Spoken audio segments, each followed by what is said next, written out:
राष्ट्रीय आय की गणना में कठिनाइयाँ।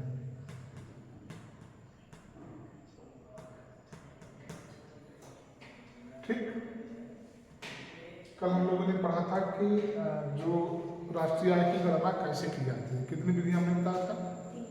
3 विधियां बताए थे, एक उत्पादन विधि, एक आय विधि और एक व्यय विधि। जो हम आप लोग को पढ़ाए थे कि राष्ट्रीय आय क्या होता है, घरेलू उत्पाद क्या होता है, शुद्ध घरेलू उत्पाद क्या होता है, पढ़ी थी? क्लियर है सबको? देखो ठीक है, क्लियर नहीं है तो एक बार उसको अच्छे से पढ़ लेना। उसमें आप देखेंगे कि एक एक चीज़ का केवल अंतर है। राष्ट्रीय आय में क्या जोड़ेंगे तो शुद्ध राष्ट्रीय आय हो जाएगा, क्या घटाएंगे, क्या करेंगे। तो इस तरीके से वो जो टर्मोलॉजी हमने 5-6 आपको लिखवाया था उसमें से एक आध सवाल आना बनता है।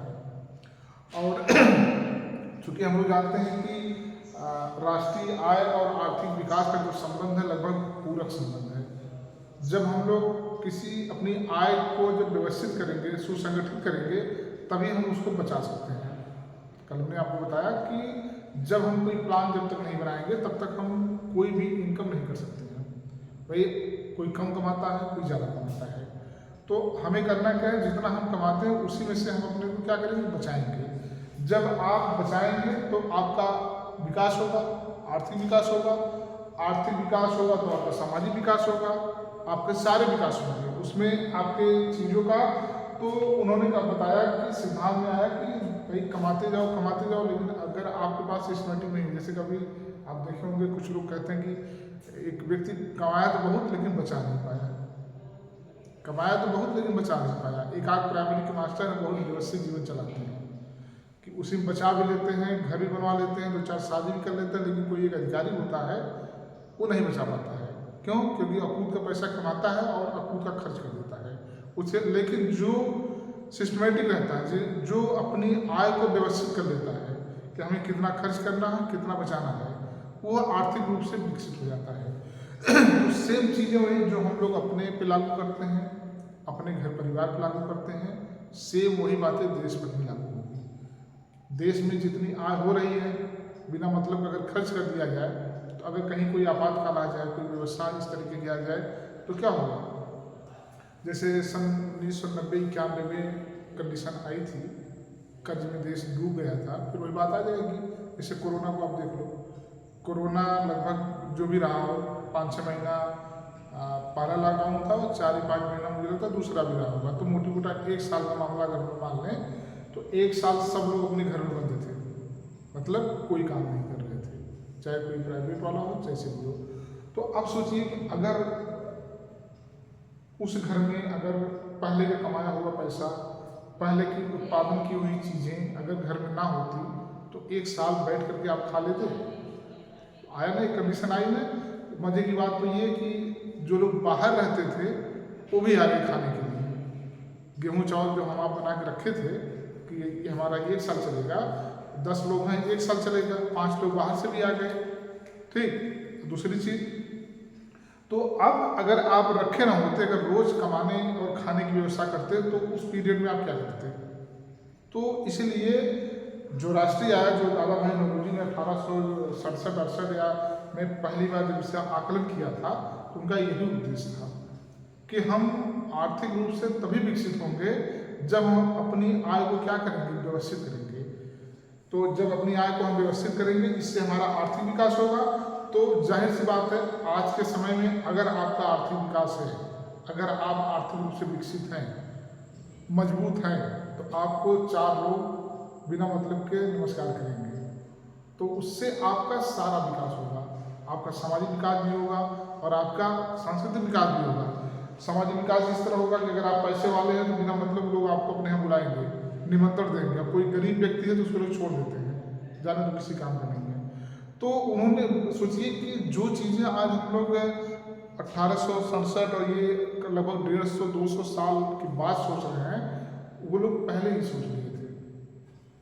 तो इन लोगों ने वही आर्थिक विकास और राष्ट्रीय आय को शामिल किया और राष्ट्रीय आय की गणना करने के लिए इन लोगों ने 3 विधियों का प्रयोग किया। एक तो उत्पादन वस्तुओं का, एक आय का और एक व्यय का। अब दो चीज़ें हैं कि जो भी हम लोग देश का मतलब जो आंकड़ा पढ़ते हैं, डाटा पढ़ते हैं, वो हूबहू सत्य नहीं होता है। ठीक, उसका कारण क्या है?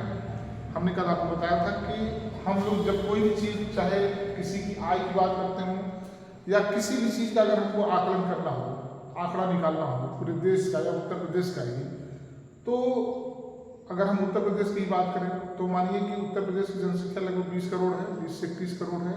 तो कोई चीज़, जैसे अगर हम किसी का विचार जानना चाहते हैं, जनसंख्या के बारे में जानना चाहते हैं, इनकम कितनी ये जानना चाहते हैं, तो सही सबसे सही आंकड़ा कब मिलेगा? जब हम डायरेक्ट उस व्यक्ति से मिलेंगे। लेकिन हम लोग करते क्या हैं, हम लोग एक फॉर्मेट बनाते हैं और उसी फॉर्मेट को हम लोग भरने का प्रयास करते हैं कि ये कॉलम भरना चाहिए। अब चाहे हम बैठ के फ़ोन से भर लें, चाहे जाके भरें। तो इतनी बड़ी जनसंख्या में जा करके कल अच्छा हमने बताया था कि एक अगर मान लो, क्या नाम है, शिवानी, अगर मान लो कि आपको किसी गांव का, आपके गांव का छोड़ के किसी गांव का अगर हम आपको कह दें कि आप पता करो कि इस गांव में कितने घर हैं, ठीक, और कितनी जनसंख्या है, कितने महिला पुरुष हैं, कितनी जनसंख्या है, कितने महिला पुरुष हैं, तो आप कितने तरीके से यह ज्ञात कर सकती हो? फिर से समझो, आपको अपने गांव का छोड़ के किसी गांव, दूसरे गांव का हमको डेटा चाहिए आपसे, और ये डेटा चाहिए कि इस गांव की जनसंख्या कितनी है और महिला कितने हैं, पुरुष कितने हैं। तो आप कैसे, कितनी विधियां अपनाओगे?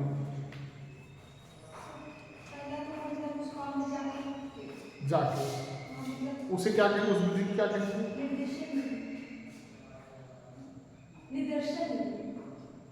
अच्छा चलो बताओ। हाँ ठीक है, जाके मतलब जो थोड़ा मतलब सही लगे, हाँ, उनसे पूछ के हाँ डाटा लेंगे। ठीक है, सब लोग बताओ, तीनों लोग बताओ, हम जानना चाहिए। हम घर में जाएंगे तो होगा, सबके घर में जाएंगे, सभी के घर में जाकर कर सकते हैं। ठीक है, उसको कौन सी विधि कहेंगे?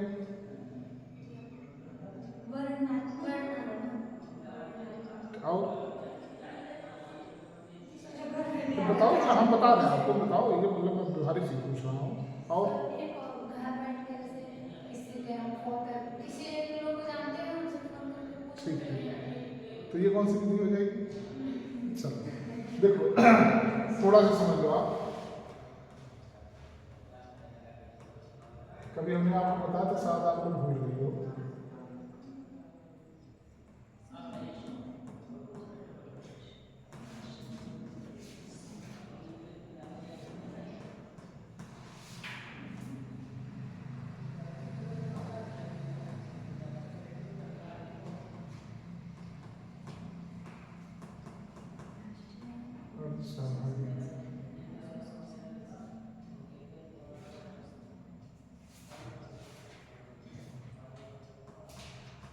देखो, ये आपको इसलिए बता रहे हैं कि इसमें सब्जेक्ट बहुत मतलब नहीं है, ये व्यवहारिक ज्ञान है, ठीक है।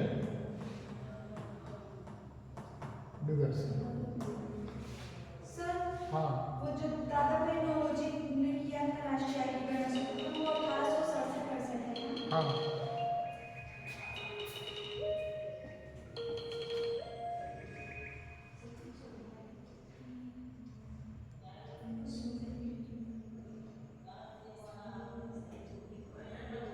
अरे आज तो चलनी देखना, तो शाम को देखना।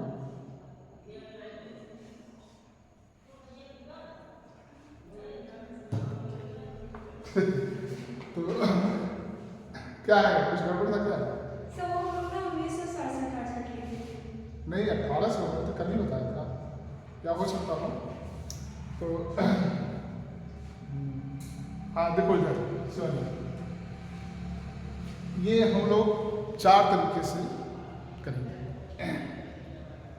अवलोकन में क्या होता है कि हम जाते हैं वहाँ पे, ठीक है, हम क्या करते हैं कि जाते हैं वहाँ, सबका क्या करते हैं, अवलोकन मतलब सबसे एक लोग से एक लोग का आंकड़ा निकालते हैं, चाहे वह जाके करें चाहे वह जैसे करें।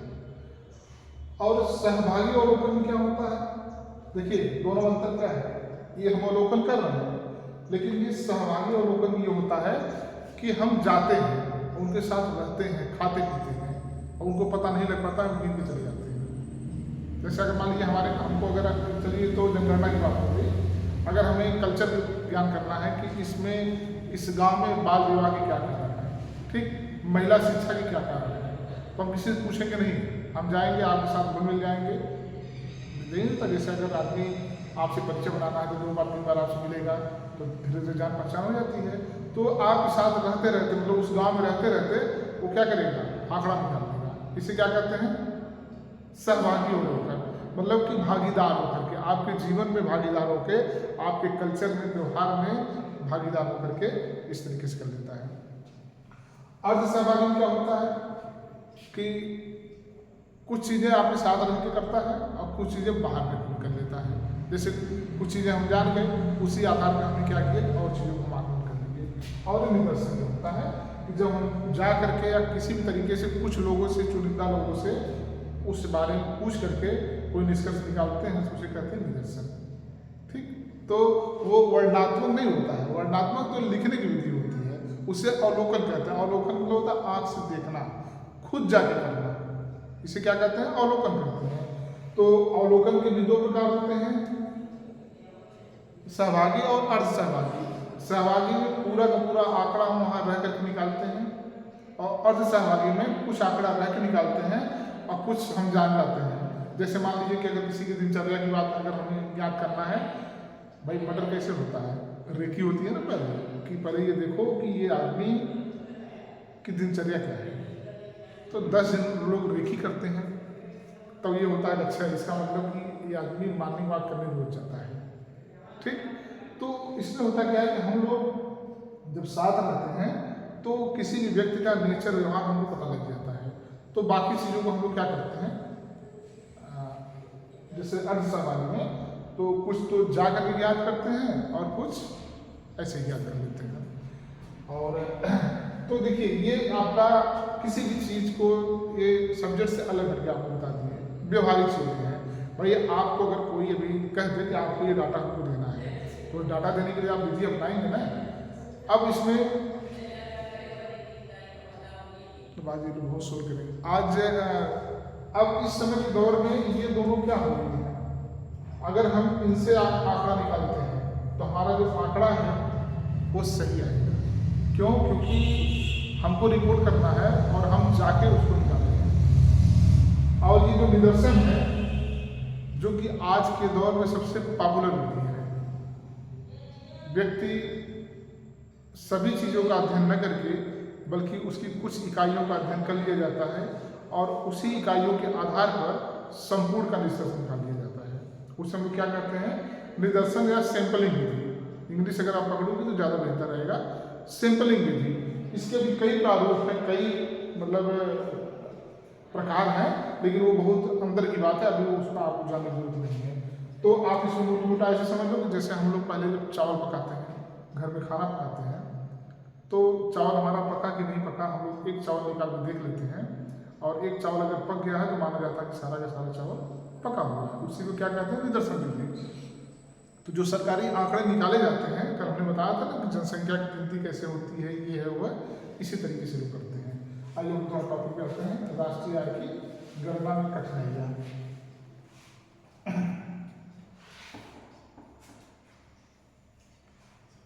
लिखिए, राष्ट्रीय आय की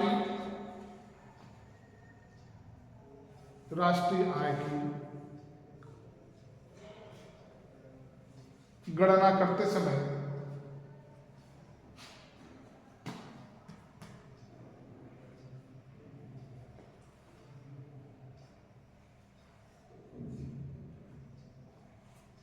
आने वाली कठिनाइयों को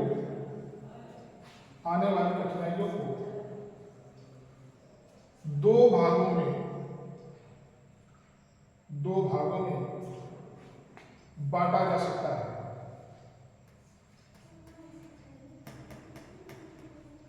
वैचारिक कठिनाइयां,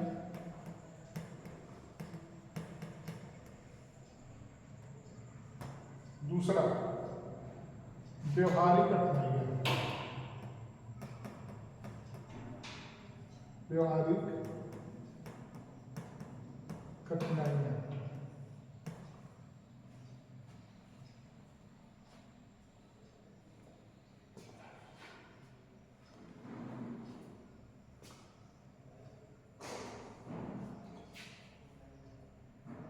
अब नंबर 1 हेडिंग डाल दीजिए, वैचारिक कठिनाइयाँ।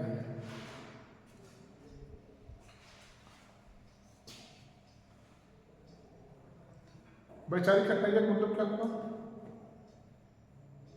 मतलब मेंटली जो प्रॉब्लम है, जैसे हम आपको काम बता दिए कि स्वाति आपको उस गांव में जाना है, ये जनसंख्या हमको चाहिए, तो आपके पास दो कठिनाइयाँ आएंगी। एक तो सबसे पहले वैचारिक आएगी कि कैसे करें इसको, भाई आएगा ना। अभी हम कोई काम आपको बता दें, अगर उस काम को आप कभी ना किए हो तो आपके दिमाग में तुरंत क्या आएगा, एक कठिनाई आएगी। वो कठिनाई क्या है, कैसे करें, कि मतलब जो काम हमको बताया गया है कितना अच्छा से हम कर दें, कोई कमी ना आए। इसे हम लोग क्या कहते हैं, जो आपके मन में विचार में प्रॉब्लम आती है, समस्याएं आती हैं, उसे हम लोग कहते हैं वैचारिक कठिनाइयाँ। ठीक, तो सबसे पहली कठिनाई आएगी वैचारिक में, हेडिंग डाल दी वैचारिक कठिनाइयाँ। नंबर 1, गणना विधि का चुनाव करने में कठिनाइयाँ। नंबरिंग करके लिखना है, 1-2 करके। गणना विधि का चुनाव करने में कठिनाइयाँ।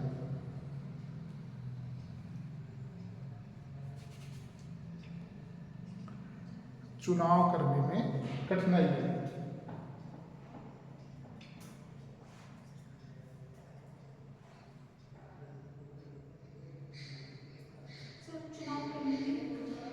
क्या बेटा? गणना विधि का चुनाव करने में कठिनाइयाँ। लिख लो कि हम बता देंगे क्या है, नहीं समझ पा रहे।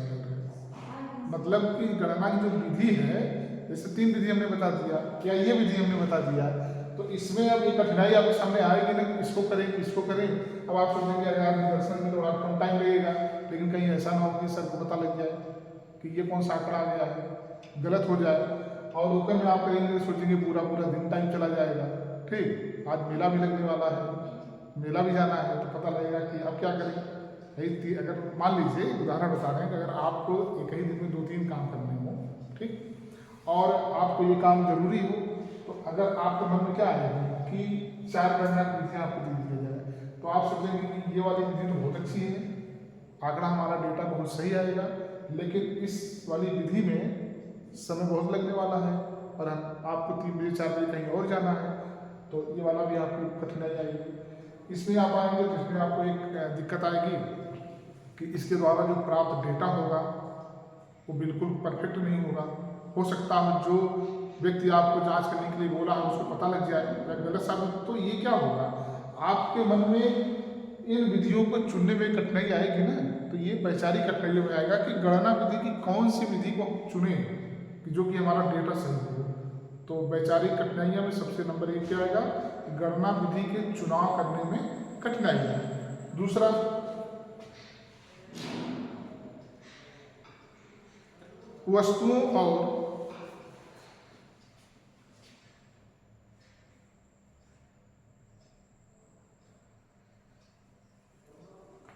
वस्तुओं और सेवाओं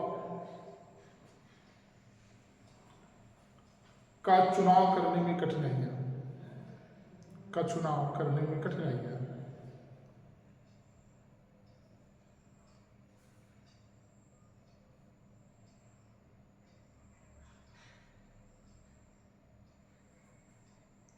इसमें क्या होता, देखिए इसमें कैसी कठिनाई आएगी। देखिए हमने आपको बताया है कि इसको आप याद रखिएगा, कभी जब भी आकलन किया जाता है आय का, ठीक, तो वो वार्षिक आय की बात होती है।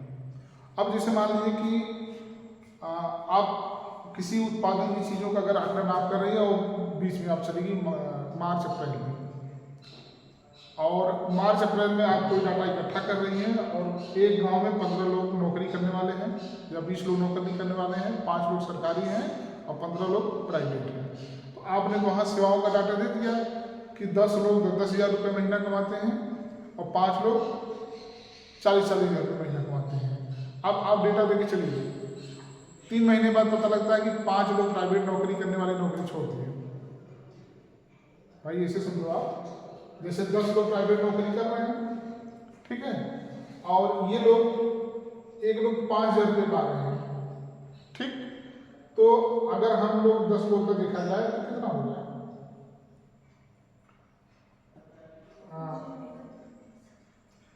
50 हो जाएगा ना, ठीक है। अब आप सोचेंगे कि इसका मतलब 50,000 रुपये महीने का आ रहा है, 50 रुपये महीने का आ रहा है, तो साल भर में कितना हो गया? 12 पंजे 60, 60,000 रुपये एक साल का, सॉरी कितना हो गया?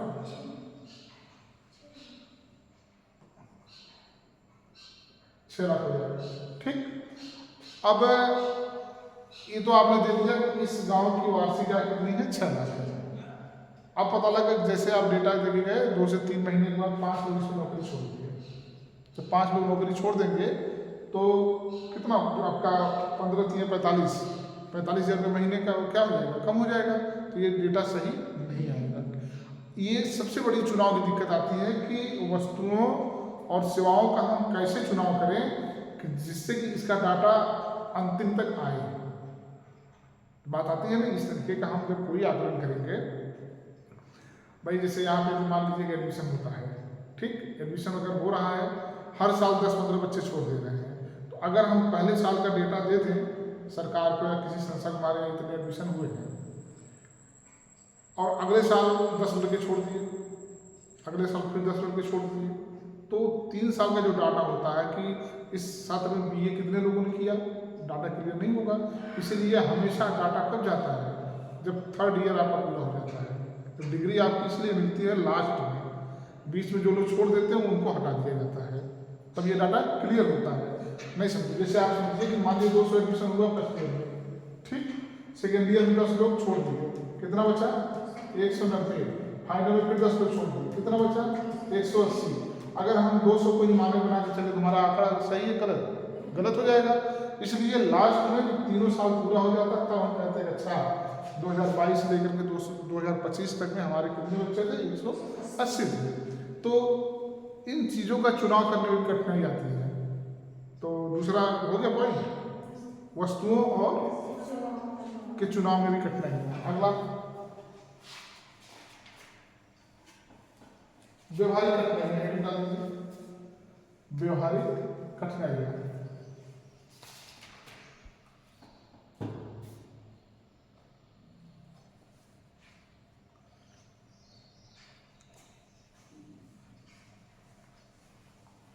लिखिए, अपर्याप्त एवं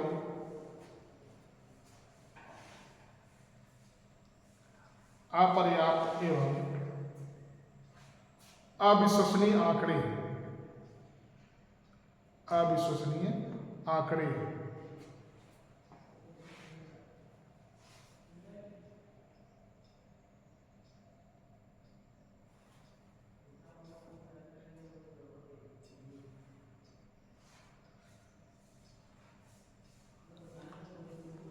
दूसरा, गैर मुद्रित क्षेत्रों का होना। लिखना बता रहे हैं।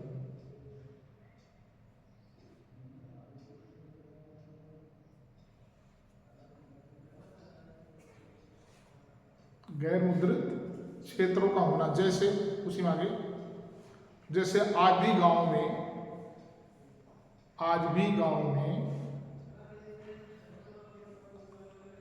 बहुत से लेन देन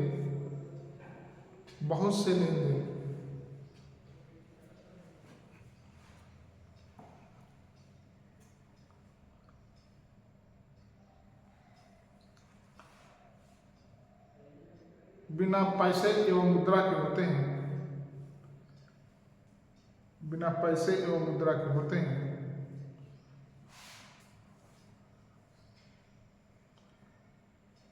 जिनका आकलन हम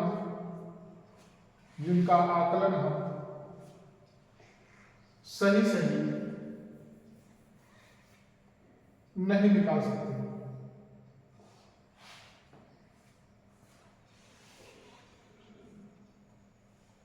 अगला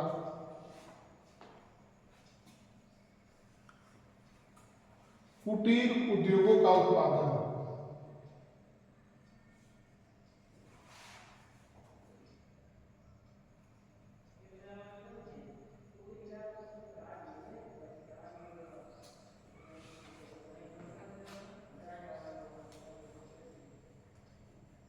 इसमें आगे लिख दीजिए ये लोग, आगे उसी में, ये लोग अपने कुटीर उद्योगों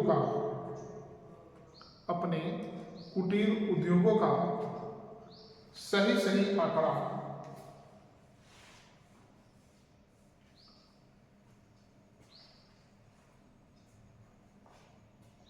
नहीं दे पाते।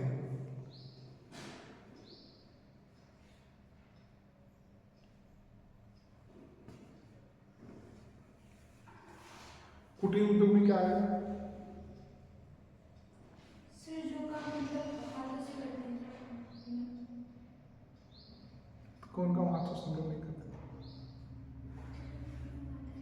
सर जैसे जो बकरी पालते हैं। हाँ हाँ भेड़ हाँ, सिलाई कढ़ाई करती हो, ठीक है, मुर्गी पालन, मछली पालन, गलीचा बिनना, पता नहीं कि घरों में हम लोग कुटीर तो मतलब जो हम लोग गाँव में खुद करते हैं, ये होता है ना, तबेला खोल लेना, सुअर पालना, सही बता रही है, सब हंसने की बात नहीं है।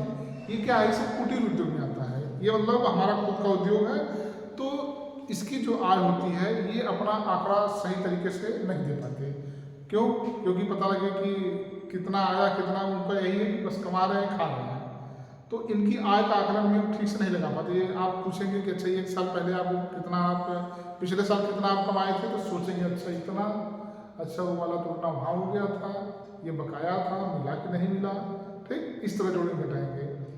और जो मॉडर्न व्यवसायी लोग हैं सब कंप्यूटर में रिकॉर्ड लेते हैं। आप पूछेंगे पिछले साल कितना हुआ, 2 बटन दबाएंगे, ओके करेंगे, आएगा कि इतना इनकम, इतना खर्च, इतना बचा।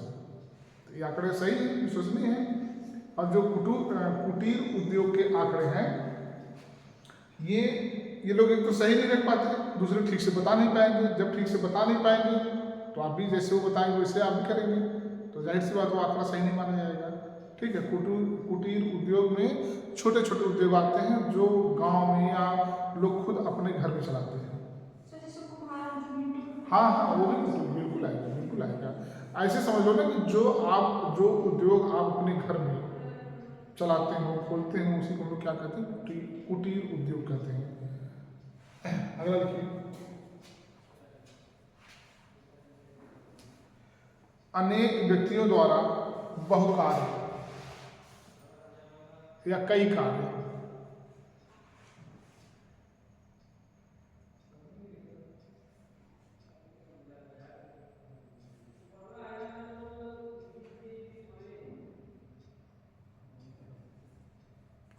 कई कार्य करने से भी आंकड़े नहीं मिल पाते।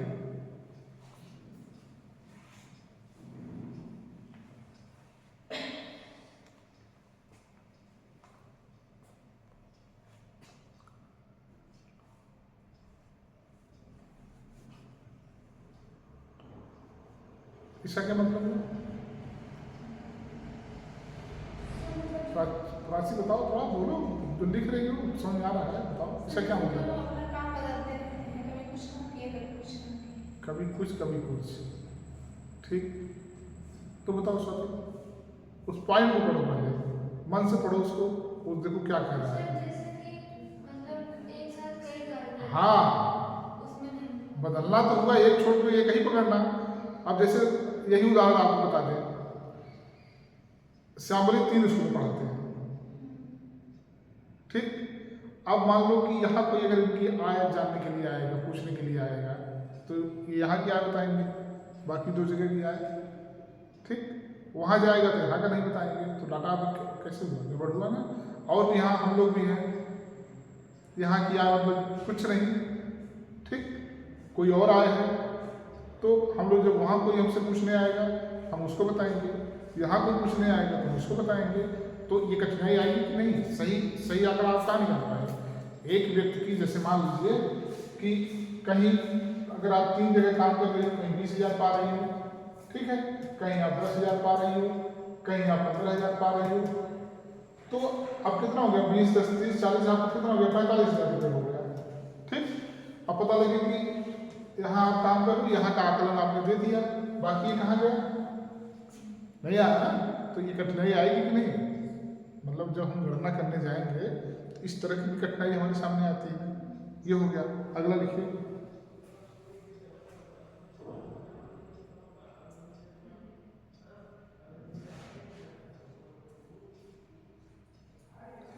अनेक वस्तुओं एवं सेवाओं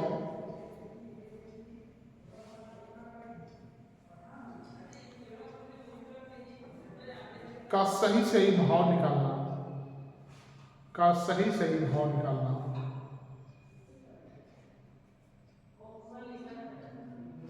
भाव या मूल्य निकालना, ऐसे लिखो, भाव नहीं मूल्य लिखो आप। अरे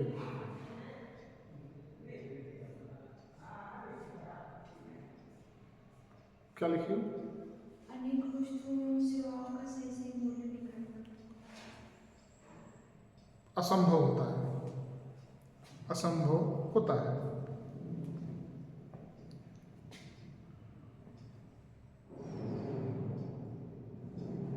ठीक, अब देखिए ये कैसे हो गया?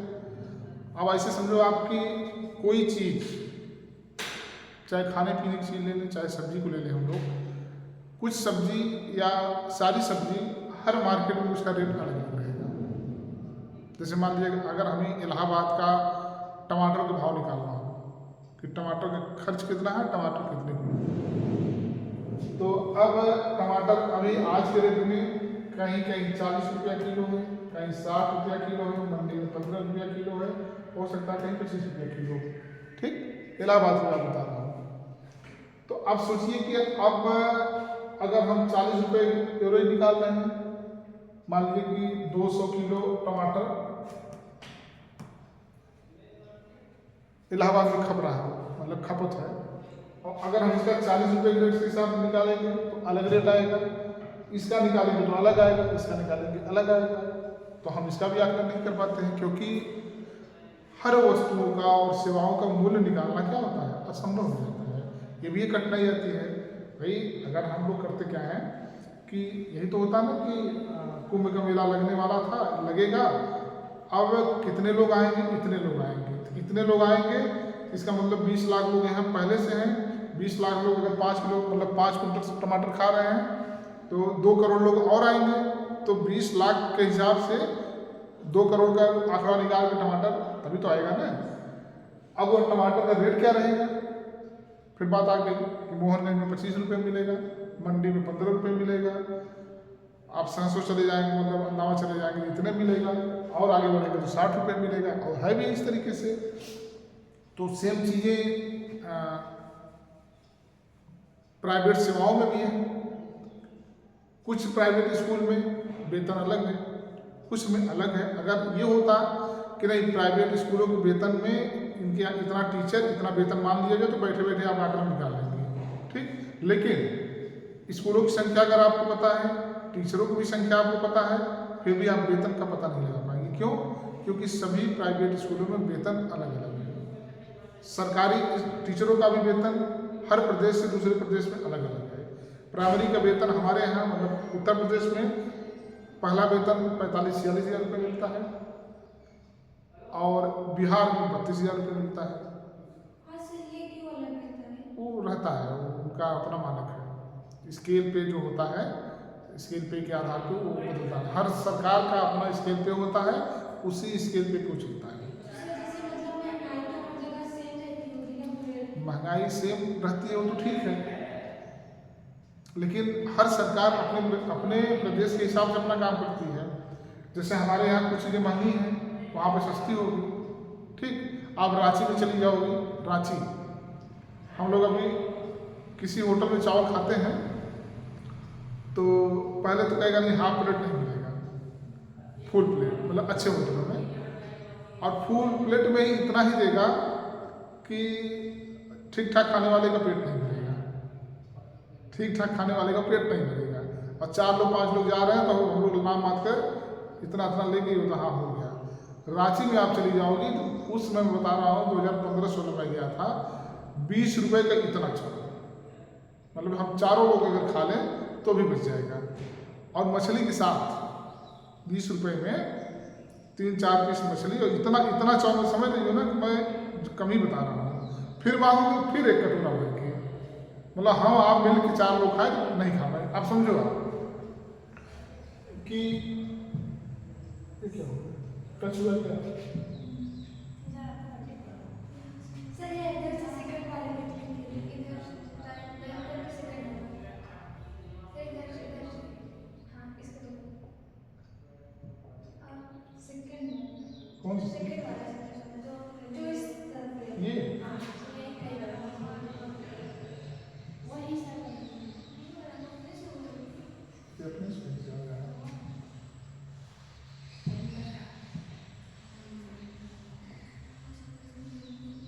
चलो इसको ऊपर करो।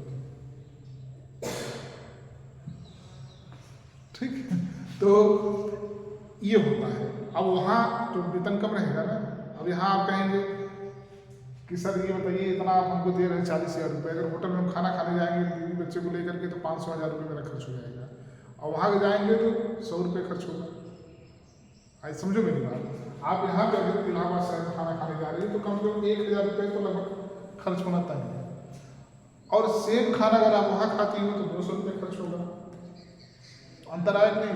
जब खर्च में अंतर है तो वेतन में भी अंतर आएगा। तो इसीलिए हर सरकार अपने हिसाब से अपना स्केल पे अपना वेतन बनाती है। इसलिए होता ना कि भारत सरकार की नौकरी, ऑल इंडिया में अगर आप भारत सरकार की नौकरी करते हैं तो जो वेतन उत्तर प्रदेश में नौकरी करने वालों को होगा वही बिहार में भी होगा। लेकिन जब आप प्रादेशिक नौकरी करेंगे मतलब प्रदेश सरकार की, तो वेतन में अंतर आएगा।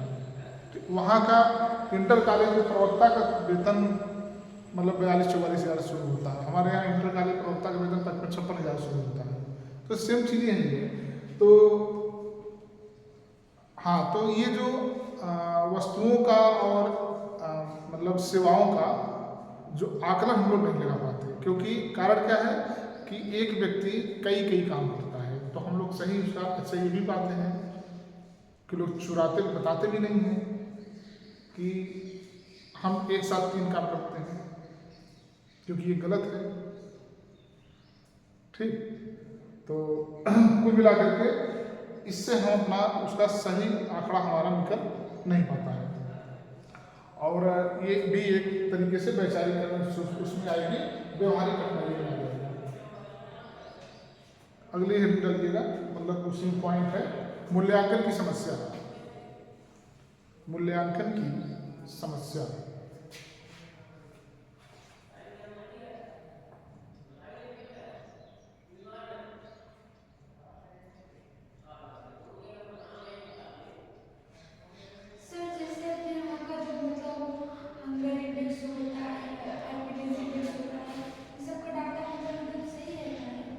नहीं, सही नहीं रहता शिवानी। देखो हमने क्या कहा, डाटा रहता है, यही तो आप लिख रही हो ना, पढ़ रही हो। भाई ये बताओ कि पूरे विश्व का आकलन नहीं बैठे बैठे किया जाता है, कोई संस्था है, ठीक, तो डाटा वही सही होता है जो जा कर के देखा जाए, किया जाए, तो लगभग वो अब सही माना जाएगा। भाई देखो होता क्या है कि अगर आपको कुछ नहीं पता है तो जो हम कह रहे हैं वही आप सही मानोगे। तो हमें आपको जब कुछ नहीं पता है तो हमें आपको सरकार के जैसे ऑब्जेक्टिव क्वेश्चन आता है, दही खट्टा है कि दही खट्टी है, दही खट्टा है कि दही खट्टी है, ठीक है, हम भी खट्टी जानते हैं, लेकिन आयोग कहता है नहीं दही खट्टा है, तो हम लोग क्या मानेंगे, खट्टा मानेंगे। भाई हमको उसी हिसाब से चलना है ना, नंबर हम अरे यार चल रहा है।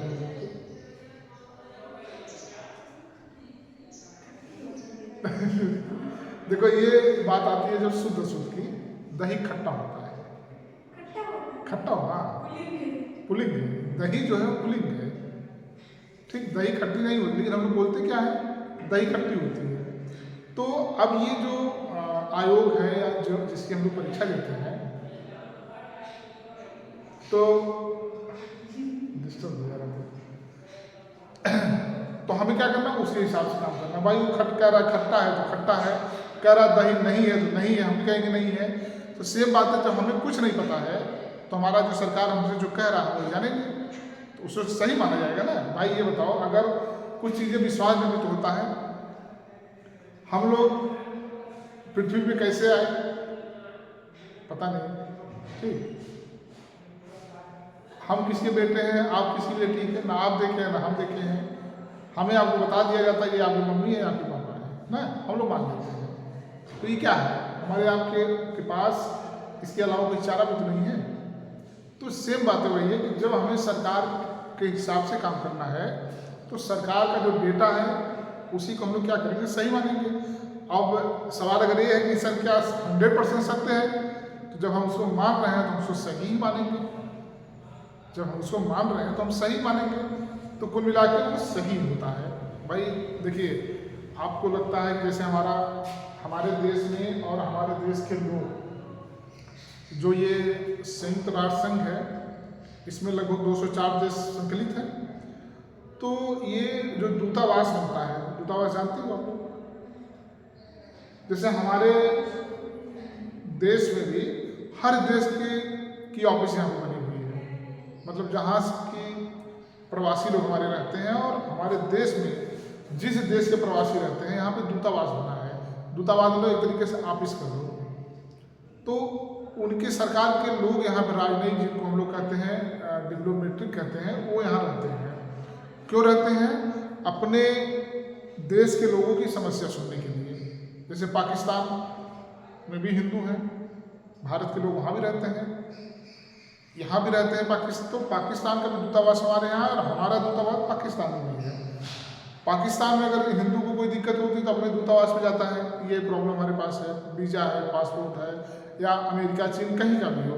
तो इससे क्या होता है कि एक देश से दूसरे देश का जो डाटा हम लोग लेते हैं, तो मतलब वो सही, जो आप तुम्हें पूछा ना भाई कि सर जो रिपोर्ट आती है क्या सही है, तो सही होती है। बस वही है कि किस विधि को अपनाया गया है, किस विधि को अपनाया गया है। अब विधियाँ हमने बताया, विधि ये भी सही होती है, लेकिन इसमें सत्य होने की संभावना कम रहती है। ये भी होती है, इसमें सत्य होने की संभावना ज़्यादा रहती है।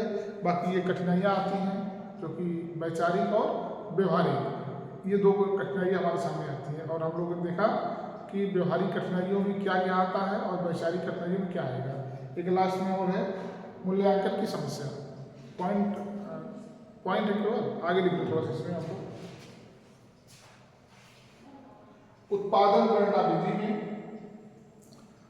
उत्पादन गणना विधि में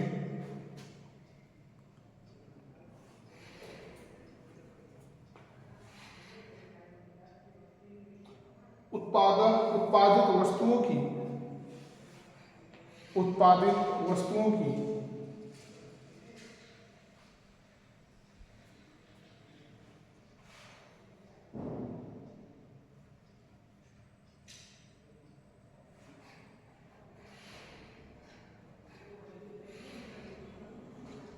मूल्यांकन करने की समस्या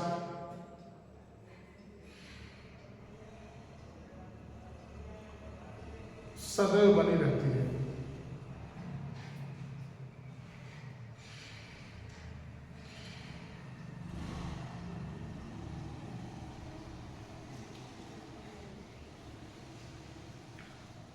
किस उत्पादित वस्तु को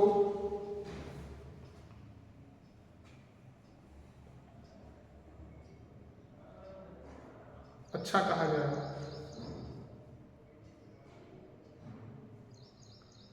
और किस उत्पादित वस्तु को अच्छा न कहा जाए,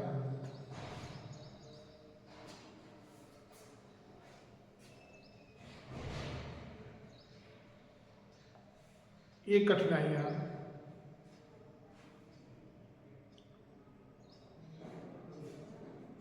गणना करने में देखने को मिलती है।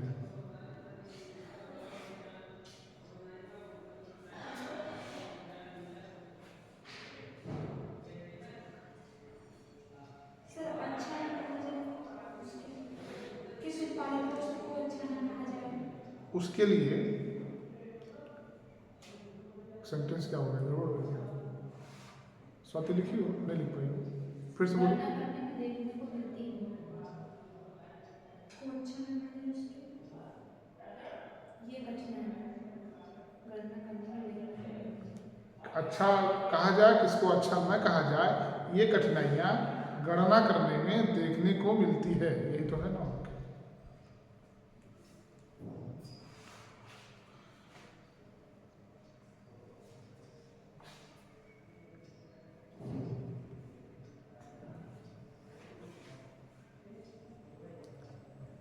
ठीक, ये आपका अर्थशास्त्र का सीखना है इसमें पहले में।